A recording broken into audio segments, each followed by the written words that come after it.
Yeah, your ground recording's all set up. Alright, well, I guess we'll get started. Hi guys, I'm John Ricker with MUSC Sustainability.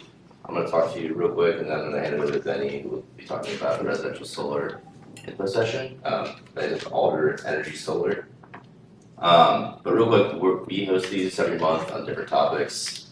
We're at MUSC Sustainability and Recycling, and we have multiple different kind of areas that we have initiatives in on campus. So that's everything from recycling and waste management and composting, energy and water, that's kind of what we're talking about today, food, transportation, climate, and green building. And then a quick plug for April 11th, we have our Earth Day and Local Food Festival. This is a large event, open to the public. If you know anyone that would be interested in this, it's from 11 to 2. That's a Wednesday. And it's going to be really exciting. We're going to have eco-friendly vendors. We had over 70 last year, so we're hoping it'll be that big or bigger. We have door prizes and games, and then this year we added the local food fest, which is new. And that'll be food vendors serving 90% or more of their produce that will be sourced locally. We'll have roadie rolls, Area 51 foods, dashi, and more, all serving the flavors of the Low Country, so to speak. So it's all within 100 miles. So come support local farmers. Then the last bit is we have a call for volunteers if anyone's interested in that date. Just talk to me or email us. But also, if you want to connect with us, we have the Green Team email list sign up. So if you haven't signed up, we have these email lists right here. Then we also have our social handles and we're on Yammer. Any questions on all that? I'll turn it over to Benny. Thank you for coming to talk to us. Absolutely, thanks. Appreciate it, everyone, for coming in. I work for an installation company here in Charleston that's based out of where our building is in Mount Pleasant, and we install residential, commercial, utility scale, kind of everything under the sun. What I wanted to do today was kind of go over a quick overview of kind of just the solar market in general, kind of what it looks like, then kind of hone in on what it looks like for a homeowner's perspective, be pretty general, and then it's always more fun just to open it up for questions and see what you all have, and we can kind of go back and forth. If you have any questions throughout this, just interrupt me, and I'm happy to do it that way. So currently in the country, there's about 250,000 jobs that are in the solar industry. It is a very, very large industry now. It's grown an incredible amount over the last 10 years. If you compare it to other sectors of energy, it's about the same as natural gas, twice as much as coal, and 5 times the amount of nuclear. You can look at that from different ways. It's more efficient, less jobs to create the same amount of kilowatt hours, but it creates a lot more jobs because there's a lot more manual labor. And so it's a very large driver for solar. I think in 2015 or 2016, 1 in every 50 new jobs created was in the solar industry, which is at a time when our economy wasn't the greatest, but solar's been growing and growing. We're seeing that change a little bit now, which I'll get into here in a sec. But last year we had almost 3,000 people in South Carolina alone.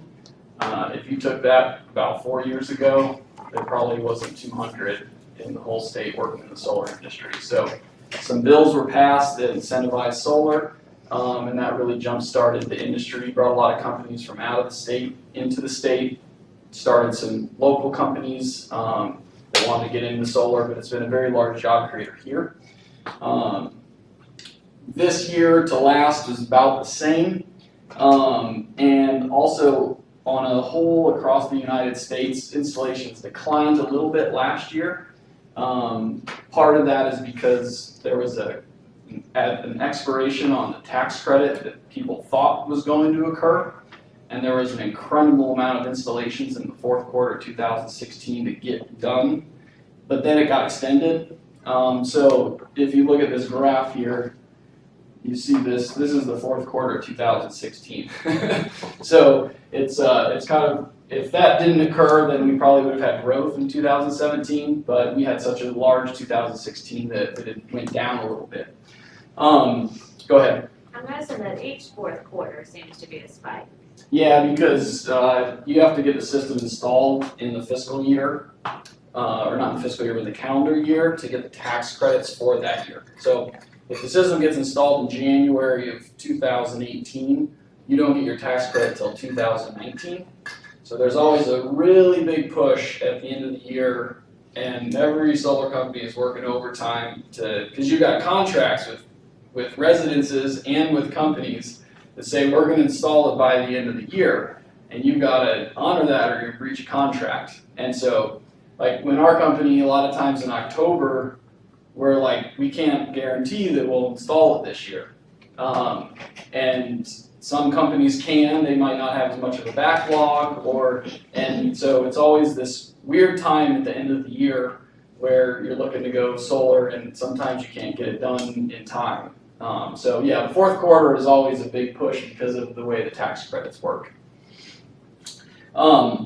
Recently, some of y'all might have seen in the news, I mean very recently there was a tariff put on steel and aluminum, imported steel and aluminum, and about 2 months ago, actually beginning of February, the government instituted a 30% tariff on imported solar panels as well. So basically panels over the last 10 years have gone like this in terms of price. It's had an exponential, like a negative exponential rate of efficiency in terms of cost. For the first time in a long time, we actually, over the last 4 months, costs have come up a little bit because of these tariffs imposed on solar panels that are imported. A majority of solar panels that are installed are made in South Korea and China, and there's not too many American-made companies, but a couple American companies that actually their manufacturing is done here, but they're actually owned by, one of them's owned by a German company majority, and one of them's owned by a Chinese company. They sued the government saying that they're going to go out of business because imported panels are flooding the market and they can't sell enough. And so it's a very ironic thing because they're actually not even American-owned companies that did this. And basically the entire solar industry was against these tariffs. And the Solar Energy International estimates that 23,000 jobs will be lost due to the tariff because it takes away some of the financial benefit when the system is a little more expensive in some markets. I think that's probably a little bit overblown. The solar industry always freaks out and says that they're going to like die if these things occur, and then we always find a way to adapt. But there definitely will be jobs lost. There's going to be some industries, some states that were just on the border of being viable or not, will not have a viable solar industry anymore because of that. Because there's kind of a sweet spot of where people will go solar and not. That payback has to be somewhere in the 6 to 10 year range. And when it gets outside of that, it's very difficult to sell a lot of systems to have a viable business. And so when this tariff came in and it caused the price of solar to go up about 10%, that took away a few states, and that's a big portion of where some of this stuff will come from. So, any questions on that at all? The tariff actually doesn't have a large impact on residential solar because solar panels are a much smaller portion of the cost. But on all of the solar fields and farms, if you've seen throughout the state, if you ever go up to North Carolina, they have an incredible amount of them. Solar panels make up a much larger portion of it, and where a lot of the jobs are going to be lost is when that larger portion goes up 30%. There's a lot of multi-million-dollar contracts out there that have been canceled because the numbers don't work anymore. And so that's where a lot of that occurs. On the residential side, it's not a big deal. It's not ever good when your price goes up, but it doesn't go up a lot because the panels aren't a large part of the the system cost. If we look at South Carolina and SCE&G specifically, because that's our main utility provider here, there's when Act 236 went into place, they said that there could be 2% of all capacity of electricity could be net metered. And what net metered means is you get a full credit for all the production that you produce from your solar system. And they said there's going to be a cap for that. On SCE&G currently, we're 2/3 of the way to that cap. And when that hits where we are currently, there won't be net metering offered anymore. There will be a different type of a rate structure for new people who sign up to go solar. We have a very active session right now at the state dealing with solar bills, and there's a bill 4421 that was just voted on yesterday, get out of committee in the House, that will raise that cap to 4%, which is good news for the solar industry. There was also in that original bill a solar bill of rights that said HOAs can't say no to solar, which is how it is in basically every other state in the country that has solar, and that was taken out of it. So that was a bummer on the solar side, because HOAs, if they want to, can say no to solar whenever they want, and it takes away a lot of the potential for people who want to go solar. Go ahead. So real quick, so you can still be grandfathered in if you, now, even if they reach that 2% capacity. So you'll yeah, get paid everyone for who's bonus. already signed up, and everyone who signs up until then, they have net metering through 2025. All right. And then after 2025, it could be a new rate schedule, it could stay the same, will likely be a different rate schedule, but the entire electricity industry and utility industry in 2025 is gonna be completely different from how we see it now. Most likely, we'll be billed based upon the time of day, it'll be dynamic pricing, it's not gonna be, oh, I used 1,000 kilowatt hours, it costs 14 cents, I get charged $140. It's likely gonna be much different than that. So there's uncertainty, but that's how it is everywhere. Everyone has uncertainty with their bills because a lot of it's gonna change, and maybe we can go off on the caveat of the nuclear power plant fiasco. We don't know if SCG is gonna be our utility. I mean, so nobody really knows what's gonna happen in the future. Sorry, one more quick question. Yeah. Can you explain real quick what net metering is? Yeah, so a simple way of looking at it is if in a home, let's say in a month you use 1,000 kilowatt hours, that's the way we measure energy, and your solar system produces 700 kilowatt hours in that month.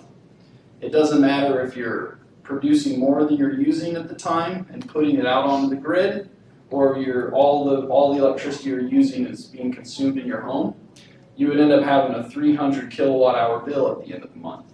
So you get complete full credit for everything that you produce under the current net metering structure. Now the way that can change is one of two things happens when you have solar. You're either putting kilowatt hours out onto the grid, and it actually is very efficient. It goes right to your neighbor's house and it turns their meter forwards, and they get charged by SCE&G. So you get credit and then they charge you. Or you're not using as much and your meter is still going forwards. Now, if a new rate schedule, say if this were to occur and there's no net metering anymore, it could possibly be the neat kilowatt hour you put onto the grid, you just don't get any credit for it. And that's where technology always is kind of, if you look at solar's history, a lot of the original solar industries had a lot of rebates at first to make it work really well, and as costs came down, it kind of went along with the curve.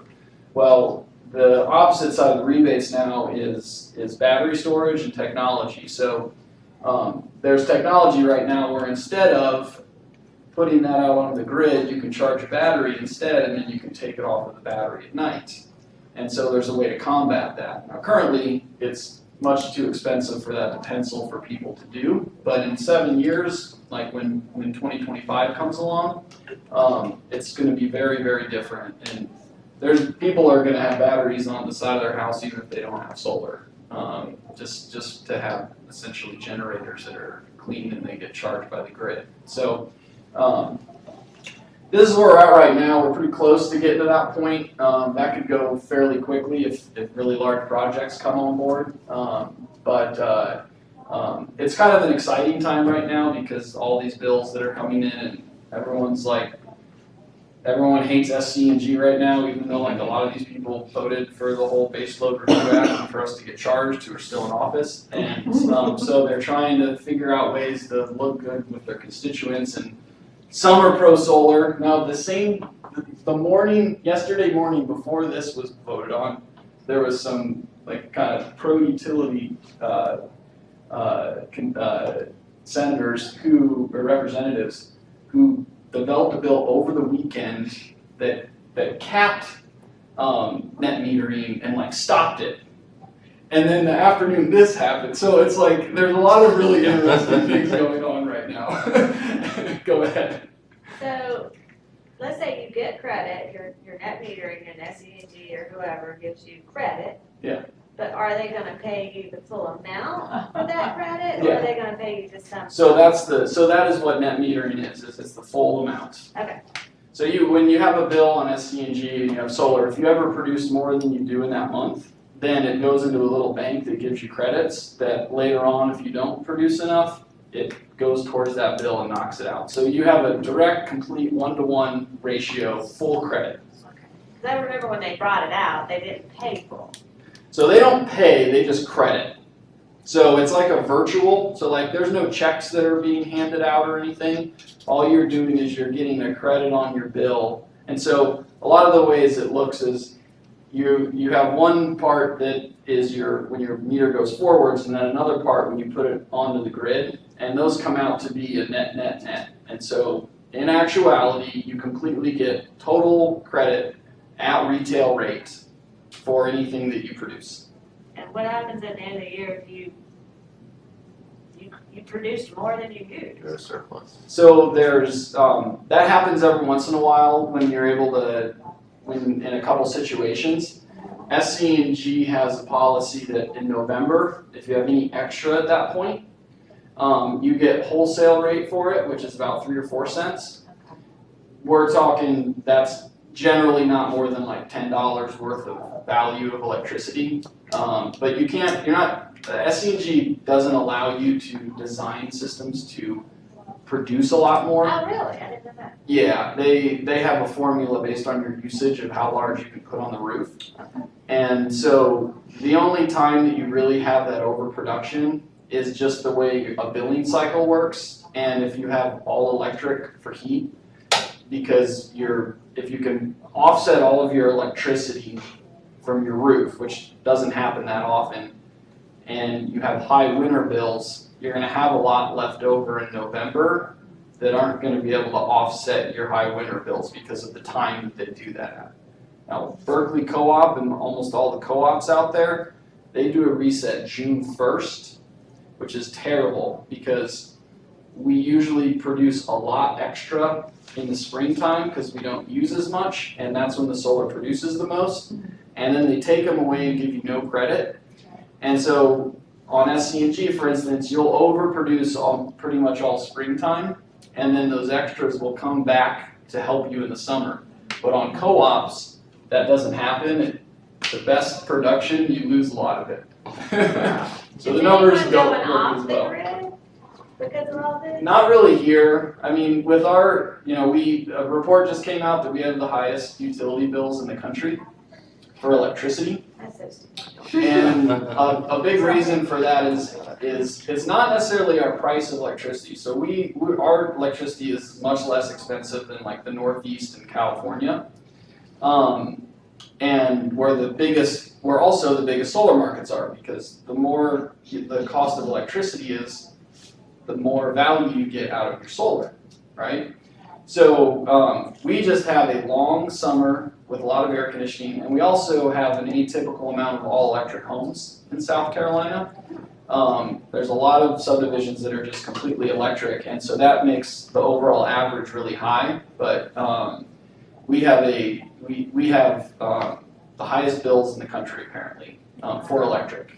We're paying for the nuclears. Well, so Surcharge. 18% of our bill goes towards this nuclear power plant that's not being built. 18, almost, so they should be 20% lower. And even if we didn't have that 20%, we would still be one of the top 5 probably in terms of our bills, just because of how much we use here. You know, I'm from Colorado, and I never even had air conditioning growing up, and we have natural gas everywhere. So 12 panels offset basically all my electricity here out there. Here, 12 panels is about 15 or 25% of people's electricity generally. So it varies state to state and how different things are done. But a lot of new communities are having natural gas, which takes down your winter bills for electricity, but you still have a fairly high overall bill. So, does that answer? I can't remember what your question was.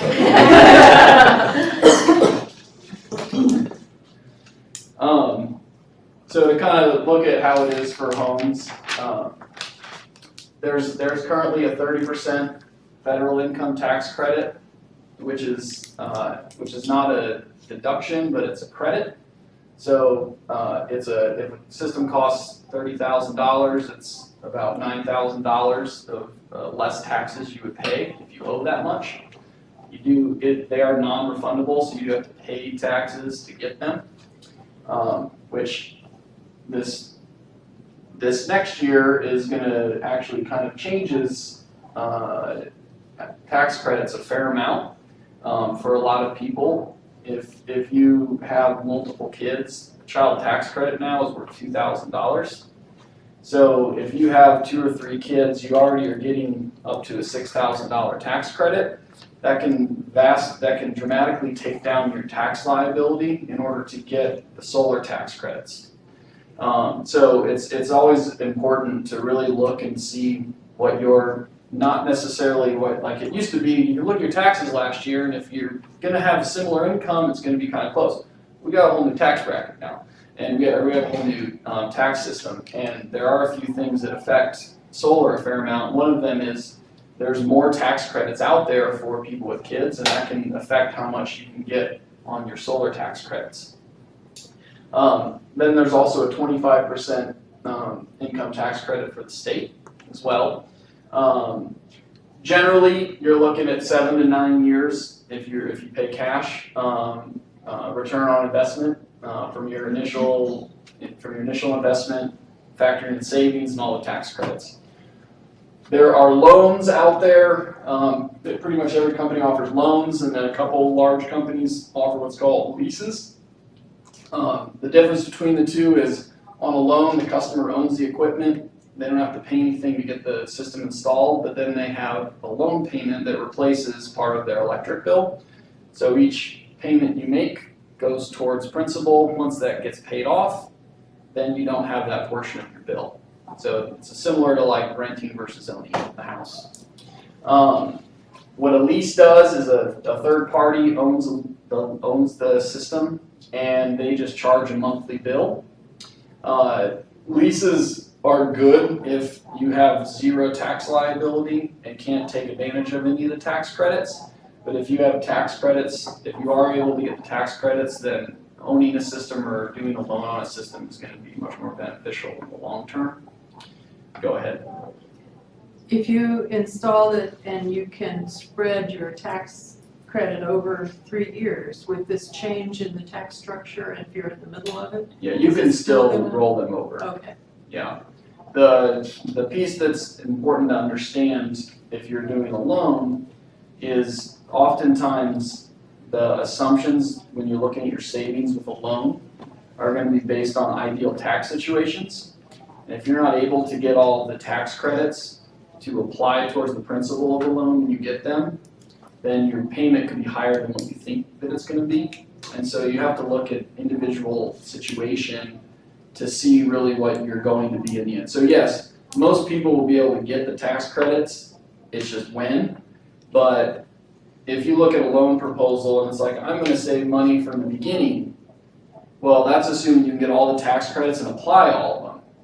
If you can't, then your loan payment will be higher than what the proposal's showing likely, and you are gonna might be a little, if you thought you were getting them all, and you don't get them all, then you're not gonna be saving as much as you thought. But then you would get the tax credits the following year, and so it works out similarly in the end, but it's always just, you always need to look at your individual tax situation and see how it will affect everything.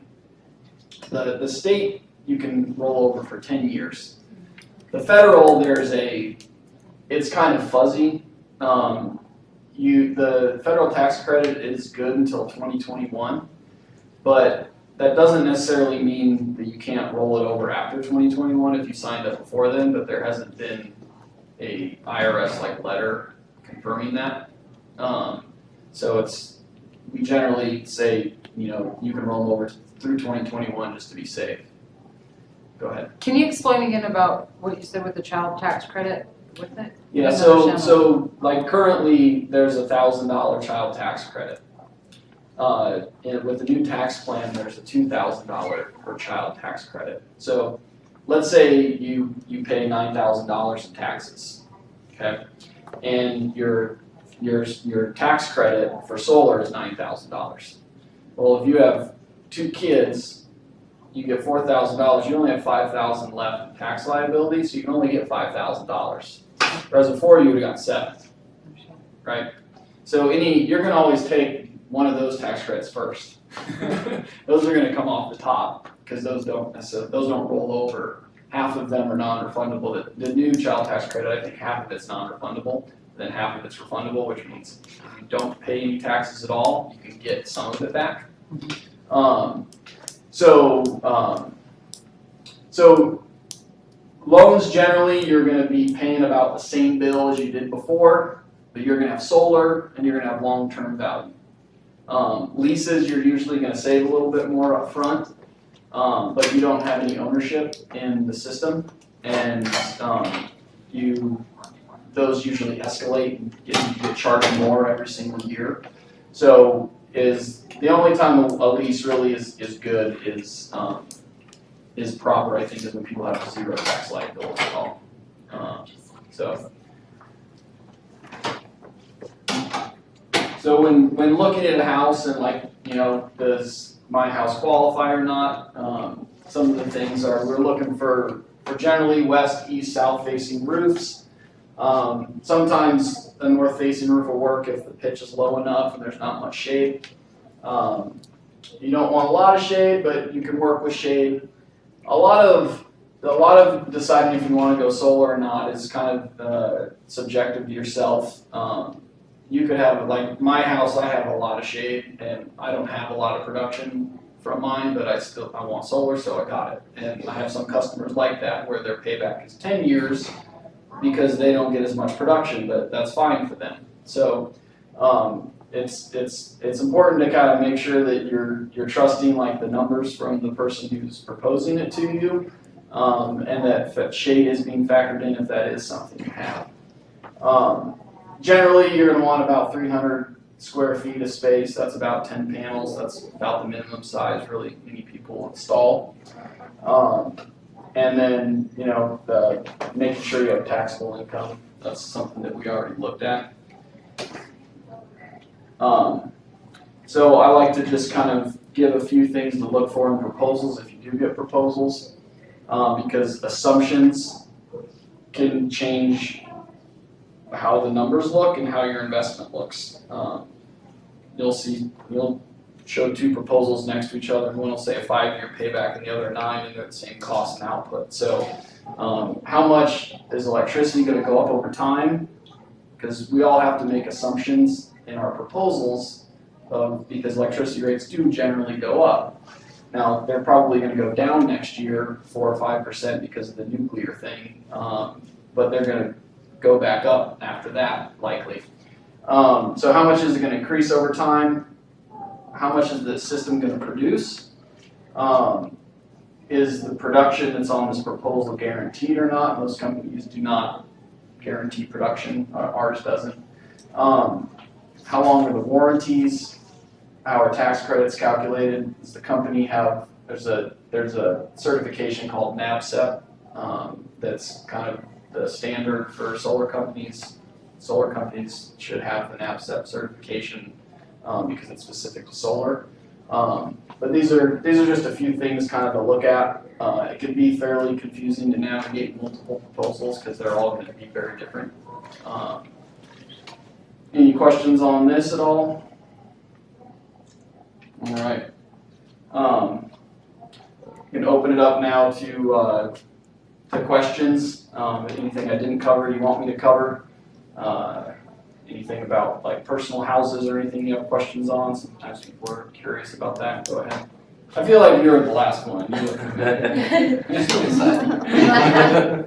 After you get it installed, what sort of maintenance do you have to do year So- by year? There's 2 or 3 things to that. So currently, there's a lot of pollen in the air.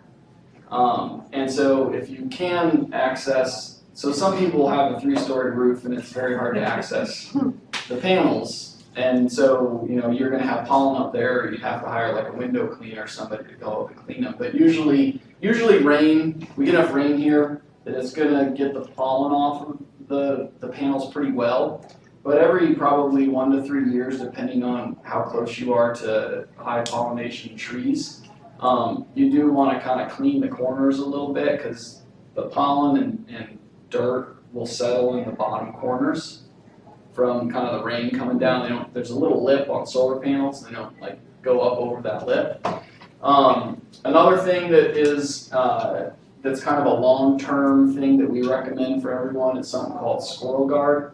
And so it's basically a PVC mesh that goes from the top of the panel frame to the roof, and it just kind of inhibits. It doesn't guarantee that squirrels can't get underneath, but it deters them from getting underneath the panels. We didn't really used to sell it that often, but we had a few customers who had very bad squirrel damage. Squirrels are attracted to electrical insulation, and so if they get under there and start chewing, it can damage a lot of the solar system.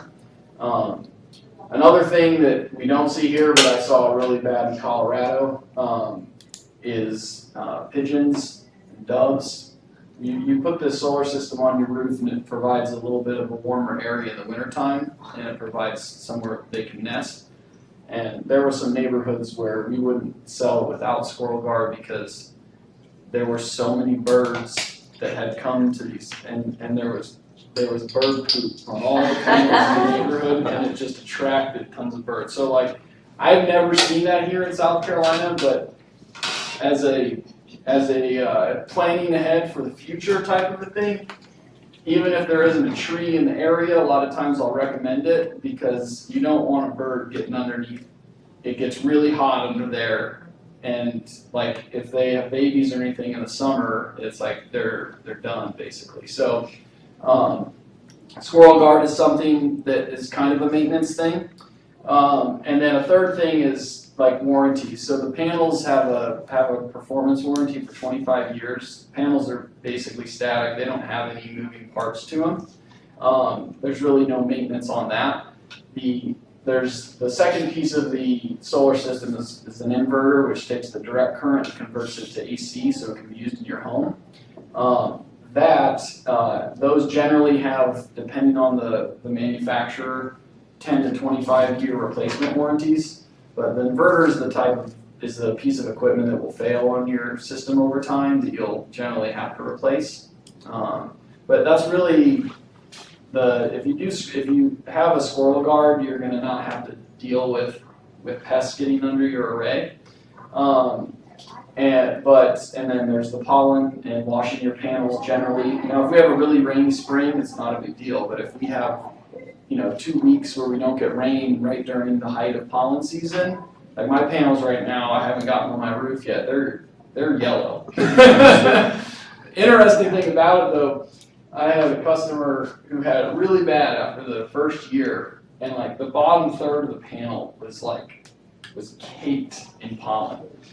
And I helped wash them and looked at the production from the first day to the second day, and there's virtually zero difference in production with the pollen on and with the pollen off. But long term, just having all that buildup in the corners, like that could kind of degrade away at the glass and the film that's over the glass, and could potentially cause problems down the road. So using something like Windex and a very soft brush is okay, but like pressure washers, you're not supposed to use pressure washers or anything like that on that. But a hose usually is just fine if you keep up with it and there's enough rain here. If you're in a desert and there's a lot of, you're like in a new build construction site and there's dirt everywhere, you might want to do it more often. But it's kind of a case-by-case basis. So, does that answer your question? What can you tell me about Tesla panels? They're basically not even in existence. I've just So- been reading a lot Yeah, about it, no, just of course. wondering. Yeah, Absolutely. because it makes a lot of sense to me. Yeah, it's very cool. So a little bit of a background. There have been solar shingles for a really long time, and they have never made it. Yeah. They're a very new type of technology. They're less efficient, and no solar installer has basically ever installed them because of the complexity, as well as the only way that it can work financially wise generally is if you have to get a new roof anyways. Right. And so it's like, it's been in the roofing trade. It's like what they've used. Yeah. So Tesla came, I used to work for Solar City, which was kind of not, it wasn't owned by Elon Not Musk then. at the time, but he was 30% shareholder. He ran the company. If he wanted something to happen, it would happen. He's very good at making grand gestures, as everybody knows. I've got some friends I was talking to who still work for Tesla, and they said basically, don't even mention solar tiles anymore, because like, we're so far away from it. If they will, I'm sure, come out with it at some point, but the way the numbers work, you would have to be installing a very high-end, like standing seam metal roof or slate tile roof, and taking that cost and putting it into essentially the cost of the solar shingles for it to like pan out. And when Elon Musk says they'll pay for themselves over the lifetime, everyone goes, that's amazing, but what that means is a 30-year payback, which is 3 times as Right. much as Okay. anybody does. Yeah. Gotcha. So it's the future very likely, Yeah. but it's probably not for a pretty friggin' long time. And especially in South Carolina, because they don't even sell here. They were here for about 6 to 9 months and then they left. Okay. And so there's not even gonna be anybody who can install them Yeah. in the area. But that's for a market that has very expensive electricity and people who don't care about money. Okay. Yeah. Which is all of us. Okay. Right. Big I guess I didn't think to put this in here, but this is kind of the first year I spoke on a little bit where batteries are gonna be something that for a very long time, it's always like, well, just get a generator. Batteries are too expensive, it's too complicated, there's too many things, you gotta have a lot of space for them, this, that, and the other. Well, it's all finally coming together kind of this year with different components working together where the batteries can be outside, it can be more of a seamless installation. And so for like battery backup, which a lot of people want here, because of, my electricity's gone out 3 times in the last 2 years for, more than a few hours, is having like a backup that is not loud, that doesn't require fuel. And the batteries now that are out will, in the event of your grid going down, because if you have solar on your roof and the grid goes down, if you don't have a battery, you don't actually get any use out of it. Your solar inverter turns off, so you don't put any out onto the grid and make the grid active. But in the event of the grid going down, you can keep your refrigerator running, outlets for computers and cell phones, TV, coffee maker, microwave, for about a day with like no solar production, and that's gonna cost before tax credits like $13,000 or so, $14,000 probably all in. Now half of that's cut in half with the tax credits because you get the solar tax credits on batteries. But that's kind of where we're at right now with storage, and it's pretty exciting because almost everybody who goes solar is really bummed when they find out that they're not gonna have power when the grid goes down, and with this, you're able to. And it's definitely, kind of a little bit of a luxury now, because you can get a generator that does the same thing for a fraction of the cost. But you don't have to add fuel to this, and as long as it's fairly sunny, it'll just keep recharging, you can keep all of that going. Now, that's where I come back to, I didn't answer your question, off-grid. So, because we have so many loads with air conditioning units and with, especially heat pumps, a lot of times they pull more than air conditioning. The amount of batteries you would need to have on like just a normal, let's say a 1,800 square foot home that has air conditioning, maybe we're talking $70,000 with batteries. Just to be able to run everything and make sure you've got enough battery for a couple days if the power goes out. So if someone's building like a 750 square foot home and it's really tight and it has like a couple mini split, like efficient air conditioners and heaters, and you've got, you could even have a refrigerator really, but you're not using a dryer, you could go off grid in that situation. But on a typical consumption type of a home, it's just so expensive and it's very difficult to like have a normal lifestyle with that.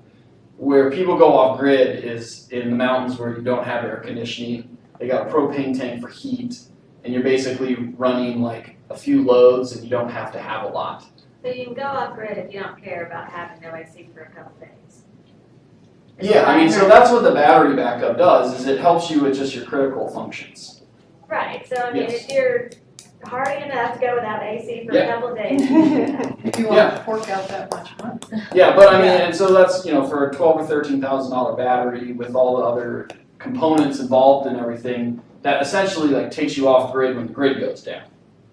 But you can't just like put that in to your home and disconnect from the grid because it doesn't, technically that doesn't work. that's kind of where I wanted to get to that. SCE&G just doesn't let you go. Yeah, that's probably a change though. Because that's where I really wanted to go with that. They That's, still want their $8 a month basic utility fee or something, yeah, it's like $10 fee. just in case you sell the house and next owner wants to be back on. Yeah, go ahead. So that $30,000 battery, how many kilowatt hours would that be? The usable capacity is about 9 kilowatt hours. There's other batteries that can have more, you can double stack those. But that's kind of the best price point. For one is, it's about 9 kilowatt hours. They're rated at 10, but the usable capacity is about 9. It's 9.2, I think. By LG Chem is the main one that does that. And they have their batteries in a lot of electric cars as well. The Nissan uses the LG Chem battery, and I think Hyundai is as well. So Can you retrospectively add a battery if you already have a solar system? Yep. Okay, I have a disclaimer to make. You all came and installed solar panels in my house a year and a half ago, and my What's your bill, last name? my bill is about wait, are you done with this $20, Debenham? $20 a month Uh-huh. during the summer with air conditioning. And when I heated my greenhouse this winter with space heaters, it was up to $40 a month, so do it. What's your last name? Herbert. Herbert? Yeah. Who was your sales rep? Oh, I You don't remember? It was in that big peak in 2016. But it's great, I got you. and I Good, don't cool. have full sun, I have half shade. Yeah. So. Yeah, so Eight the panels. IRS actually somebody posted a personal, so like with tax credits, it's hard to get a ruling on things that haven't happened yet.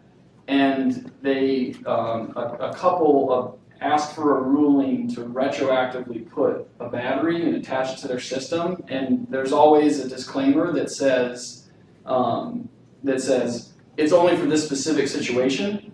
But what it said was you can retroactively install batteries and get the solar tax credit with it, which is a huge because none of us knew if you could do that, and a lot of these systems are built to retroactively be installed. Now I say yes, depending on a few scenarios, with like where your sub panel, where there's like a lot of technical considerations. But you can retroactively do it, and you can get the federal tax credit along with it, which And it is still costs around 13,000? yeah, pre-tax credits. Likely, we're still working on the pricing because we're still not quite there, but that's kind of general where it is. So we're good. So you're happy with everything? You have a lot of pollen on your panels? No, I haven't looked. I didn't think. I'm going home to look. You probably didn't get squirrel guard either, I imagine. It didn't exist. Yeah, we never really sold it back then. Until we had a few customers who had damage, you know. 'cause Can it's- you retrospectively? Oh, look yeah. at it? Absolutely. Anything else? Any other questions? All right. Well, thanks for coming out. I appreciate it. Thank you. Do you have cars with you? Yeah. And if you wanna like get a quote or anything, I can be here if I don't call you and that's something I'll get. How long have you worked there? Huh? How long have you worked there? 2015. Oh,